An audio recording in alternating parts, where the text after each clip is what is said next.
তো দেখো বন্ধুরা, আমি তখন বিয়েবাড়ির ফুল ওই মেনুর ভিডিওটা দিতে পারিনি। আমি দেখো এখন আপলোড করেছি। তো তোমরা প্রথমে দেখছো যে ফিশ কাটলেট আর কাসুন্দি আমাদের খাওয়া হয়ে গেছে। এরপর পাতে পড়বে দেখো রুমালি রুটি আর তার সাথে মশলা। চানা মশলাটা দারুণ করেছে, দুর্দান্ত দারুণ খেতে লাগছিলো, খুব স্পাইসি খেতে। আর কালারটা দেখো, জাস্ট ওয়াও। আর দেখো এরপরে পাতে পড়ে গেল আমাদের রাইস আর তার সাথে নবাবী চিকেন মশলা। নবাবী চিকেন মশলার জাস্ট চিকেনগুলো খুব নরম ছিল আর সফট ছিল, খেতে খুব ভালো হয়েছিল রান্নাটা।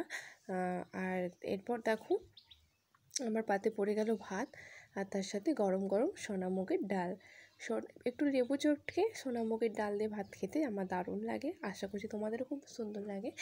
আর এবার পাতে দেখো পড়ে গেল আমাদের মাটনের পিসগুলো বেশ দারুণ ছিল। আর আমি ওই নদীর দিকটা নিয়েছিলাম, খুব সুন্দর খেতে লাগে। এরপরে দেখো পাতে পড়ে গেল পাঁপড়, মিষ্টি আর পান, আর তার সাথে তোমরা দেখলে হাত ধোয়ার জন্য আছে আর আইসক্রিম। ব্যাস এই তো।